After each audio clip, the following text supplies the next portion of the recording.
So, interviews. Every band does them. But you know what I've noticed about Babymetal fans is we really enjoy the interviews. Most metal groups don't really focus too much on interviews and media appearances. I mean, I've never really seen Slipknot or Metallica do something quite like this.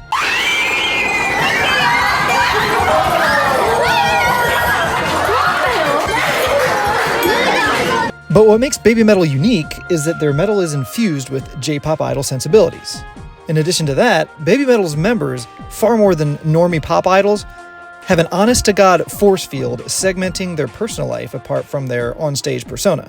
They have taken great measures to ensure the separation between Suzuka Nakamoto and Sumetal, between Moa Kikuchi and Moa-metal. They don't have personal social media accounts or even individual character ones. They don't discuss their personal lives often, if ever, and they don't do meet and greets with fans.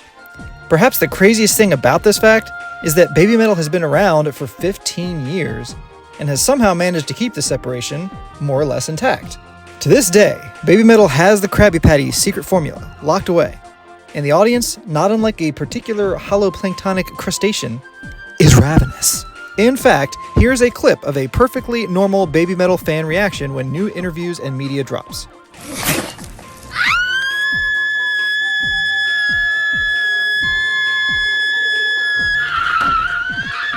So I want to start a little video series where I take all of Babymetal's interviews and media interactions and talk about fun moments and notable milestones that they're remembered for.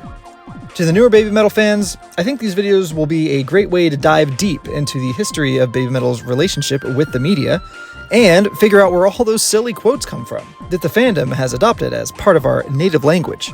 It's my special omelette with rice. For older established fans, this can be a great place to come for a conglomeration of great interview moments, and as always, an invitation to contribute clarifications and further details in the comments. Remember, I'm a new fan myself, so I don't always get everything right the first time, despite my best efforts. Now keep in mind, over the years, Babymetal has done a lot of interviews and media appearances. I'm going to attempt to do these in chronological order, but dates may vary here and there. To help focus these discussions, we'll grade each interview in terms of how good they are by measuring the quality of the questions, the content of the answers, and how fun and free they feel, or alternatively, how rigid and rehearsed they feel. Remember, the operative word for this series is fun. Let's have fun talking about some of the best Babymetal moments of the last 15 years. Today, we're starting with the earliest Babymetal interview I could find.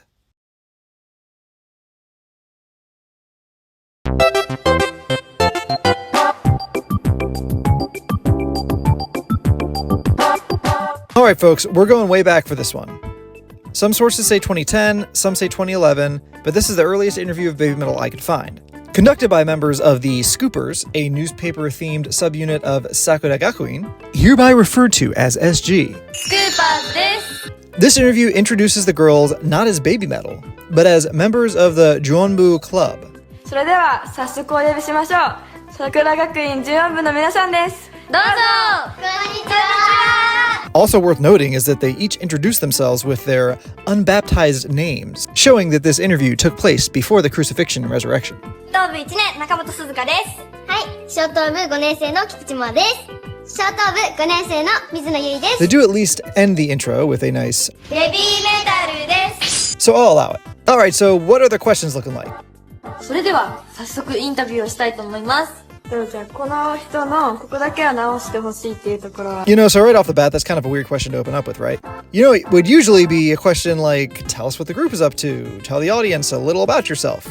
Well, here's the thing. These interviewers are part of the same idol group as Babymetal, SG, and they know each other and work together. So you won't know this if you just drop into a YouTube clip of this interview, but now you, the viewer, know this and have that context. Which means this interview should really be viewed less as an interview of Babymetal the band as we know them today, and really more like an episode of SG where one club is interviewing another club to get an existing SG audience to know more about the girls they've already been following. This interview wasn't filmed with the expectation that Babymetal would be a standalone worldwide phenomenon as far out as 2025. So anyway, what do the girls wish they could change about each other all the way back in 2010? Sorry, real quick, I just want to say I really hope they go back to the red accents against the black one day. Their new battle armor is awesome, but I really dig this punkier look. Anyway, right off the bat we have Moa making fun of Sue. わかった。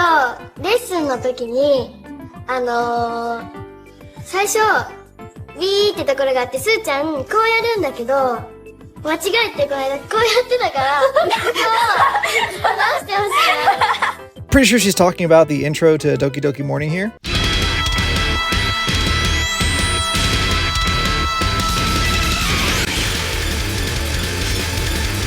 You know, the choreographer Momometal has gone on record to say that Sumetal, rather than dancing by counting, as most dancers do, dances with her feelings.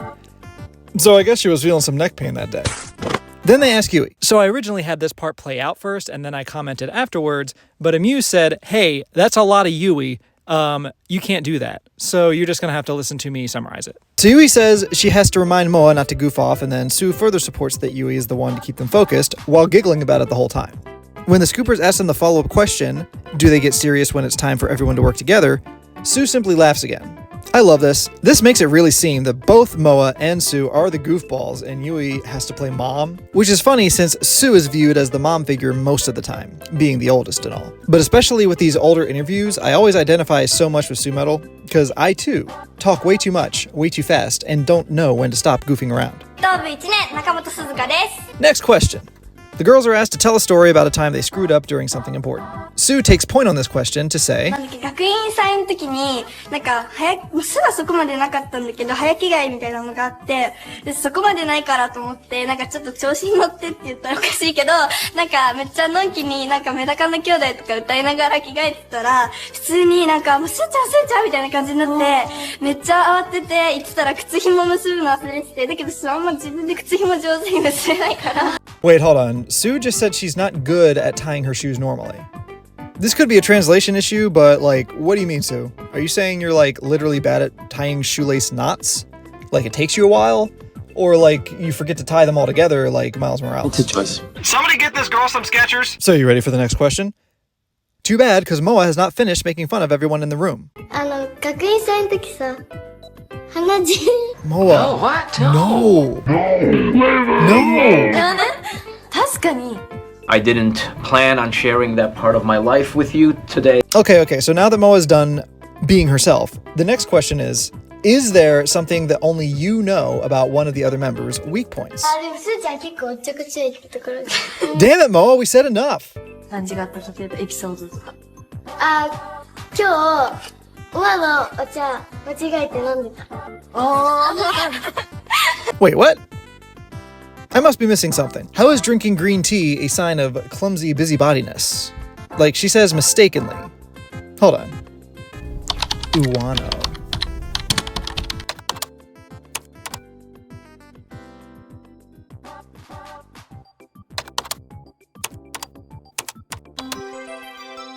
Okay, I don't know, but I'm gonna go out on a limb with this translation and say maybe that Moa meant that Suzuka mistakenly drank someone else's green tea. Which Suzuka should really stop doing, because Japanese laws on theft do not include distinctions for petty theft and treat any amount of monetary threshold as a serious crime, and the maximum punishment for regular theft in Japan is 10 years in prison. So, Suzuka, for the love of God, put a dent in the can, write your name on it, stop laughing, there's nothing funny about prison. このメンバーではないんだけど、マリナちゃん。Marina?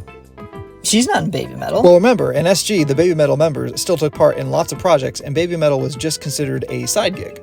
This story is referring to when Sue, Moa, and Yui were practicing with 7 other girls in SG for the song Yume ni Mukate. Also, fun fact about Marina, she was in the Love Live School Idol musical from a couple years ago, and more recently released a song called Glitter, which was also used for an anime called Dahlia in Bloom.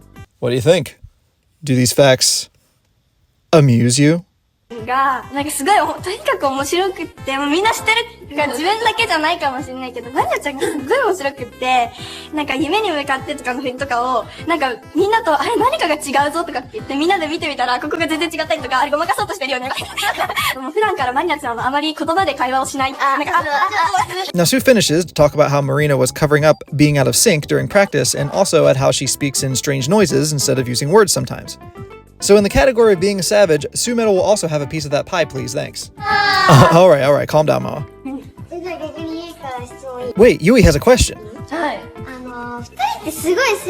Yui, can you please look a little less like you're about to bite the interviewers, please? でもね、全然背ちっちゃいんだけど、どうしたら背そんな高くなるの？私は親の遺伝。あー、いいな、羨ましい。それでもですよ。ちっちゃいから可愛いっていうのもあるじゃない。でもちっちゃいから嫌だよね。大きい方がいいよね、やっぱり。Wait, I can't tell. Did Moa or Yui just say being small sucks? It couldn't be Moa. ちっちゃくないですよ。そうやね。ちっちゃくない。 Which is it? So then Suzuka finishes up the interview by talking about this one time she couldn't find Moa, but come to find out she was just swimming on the floor of the train. You know, normal stuff. So how do we grade this interview? Here are our categories. So concerning the questions asked, while I did think that the first question was weird to start with, I do like that all the questions were very specific and forced the girls to actually think personally about specific situations.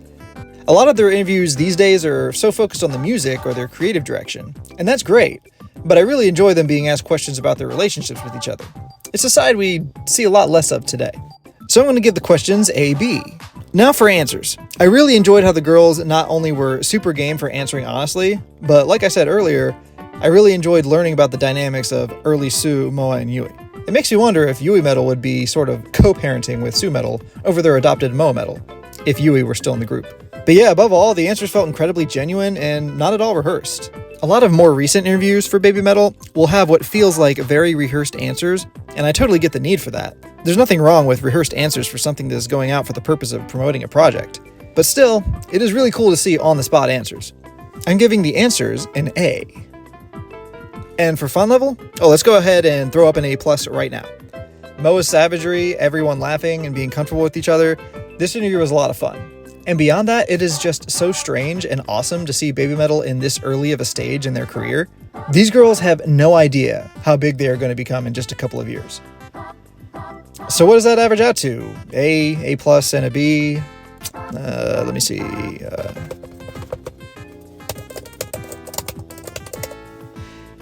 I guess we'll call that interview a regular old A. A smidge of room for improvement, which we'll just say exists in the form of how far removed it is from the Babymetal we know today. I mean, this interview isn't going to tell you much at all about Babymetal as they are in 2025, but it is a great window into the earliest versions of their personalities as a unit, and that, if you ask me, is even more interesting. We get a lot of music from Babymetal, but we don't always get a lot of direct line information on how the members interact when they aren't on stage. They're human too, guys. Sort of. Well, thanks as always, everybody. I hope you had fun unpacking this interview with me, and till next time, see ya!